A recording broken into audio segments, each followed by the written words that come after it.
આજે આપણે શીખીશું અસ્તરવાળા બ્લાઉઝમાં સ્લીવ કેવી રીતે લગાવવી. તો સ્લીવને પલટાવવાની હોય છે. તો સ્લીવને આવી રીતે સામે બાજુ અસ્તર મૂકવાનું છે અને નીચેના ભાગમાં મોરીના ભાગમાં આપણે સિલાઈ મારવાની છે.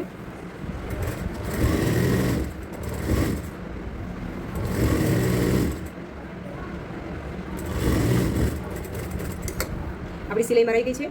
તો આપણે અસ્તરના ભાગને અંદરના ભાગમાં પલટાવી દઈશું. પછી ઉપરના ભાગમાં ધારી સિલાઈ મારવાની છે.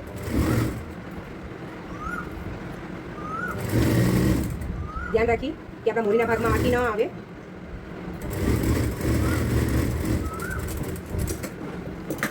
આવી રીતે આપણી સ્લીવ લગાવવાની છે. આ છે આપણી સ્લીવ તૈયાર થઈ ગઈ છે. હવે આ સ્લીવને આપણે ઉપરના ભાગથી આપણે ચિપકાવી દઈશું. ત્યારબાદ આપણે બ્લાઉઝમાં લગાવીશું. ધ્યાન રાખીશું જે ખાડવાળો ભાગ છે તે આપણો આગળના ભાગમાં આવવો જોઈએ અને આપણે વચ્ચેથી નિશાન મારી લઈશું તો જેથી આપણી સ્લીવ વચ્ચેથી આપણે લગાવી શકીએ.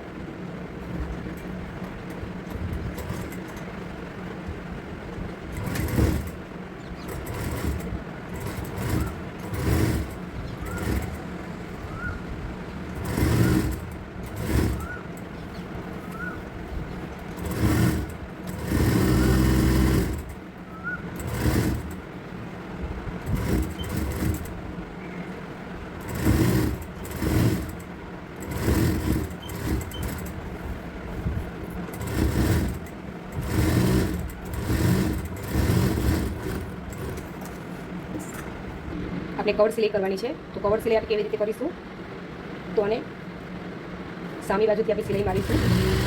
ધ્યાન રાખીશું કે આપણા આર્મોલના બે સિલાઈ છે સ્લીવ લગાવી છે તેના સિલાઈ ઉપર જવી જોઈએ. આપણો ટક્સનું જે ટક્સ લીધો છે તે નીચે આવવો જોઈએ.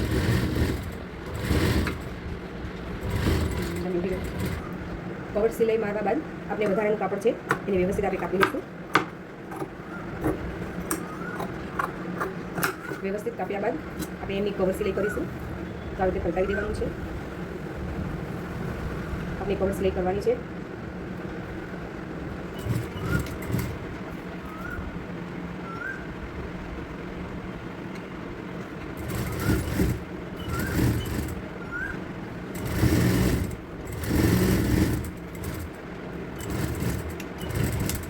આવી રીતે આપણે કવર સિલાઈ કરવાની છે. ત્યારબાદ આપણે કમર માપીશું કે જેથી જેટલા ભાગ વધતા હોય એના 4 ભાગ કરવાના છે. તો આપણે કેવી રીતે કરીશું ધ્યાન રાખીએ કે આપણે અંતર સિલાઈ માટે કેવી રીતે માપ લેવાનું છે. તો એનું ફાઇનલી બ્લાઉઝ તૈયાર છે. એમની કમરથી કમર માપવાની છે. તો આવી રીતે આપણે કમર માપીશું. તો આપણા આ કમર કેટલી છે તેને આપણે મેજર ટેપથી માપી લઈશું. 7.5 છે તો 7.5 આપણે 4 ભાગ કરીશું.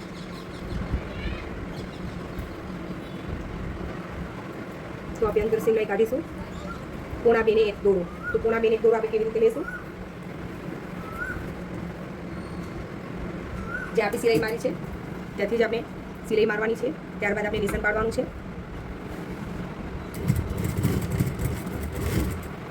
ત્યારબાદ આપણે હાથની મોરી લેશું.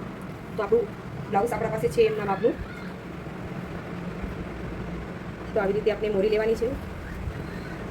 જ્યાં એમની સિલાઈ પડતી હોય ત્યાં નિશાન પાડવાનું છે.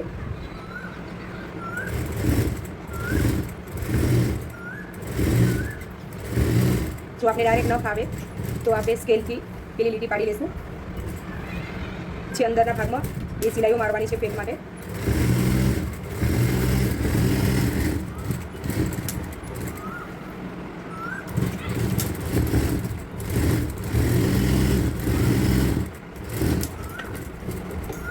આવી રીતે આપણું આખું બ્લાઉઝ કમ્પ્લીટ થઈ ગયું છે. પછી આપણે બ્લાઉઝને માપી લેવાનું છે કે મારો બ્લાઉઝથી સિવેલ બ્લાઉઝ વધારે તો નથી ને. આવી રીતે આખું આપણું બ્લાઉઝ તૈયાર થઈ ગયું છે. ફાઇનલી આપણું આજે બ્લાઉઝ કમ્પ્લીટ થઈ ગયું છે. આપણે દોરી બનાવવાની છે. ધ્યાન રાખીશું જે ઊંધો ભાગ છે તેને ઉપર રાખવાનો છે. એના ઉપરથી આપણે સિલાઈ મારવાની છે. આવી રીતે આપણે લાંબો ભાગ કાઢવાનો છે. જોઈ લઈશું તેને કેટલો 9નો છે અને પહોળાઈ 4.5ની છે. તો એમને ઊંધી બાજુથી રાખવાનું છે અને ઊંધી બાજુ સિલાઈ મારવાની છે. સિલાઈ મારવા બાદ આપણે આને પલટાવી દેવાનું છે. ધ્યાન રાખી આ 2 ભાગ ખુલ્લા રાખવાના છે. જ્યાં આપણો ખુલ્લો ભાગ છે તે આપણે દોરી લગાવવાની છે. ખુલ્લા ભાગ છે જે બે એમને જોઈન્ટ કરવાના છે.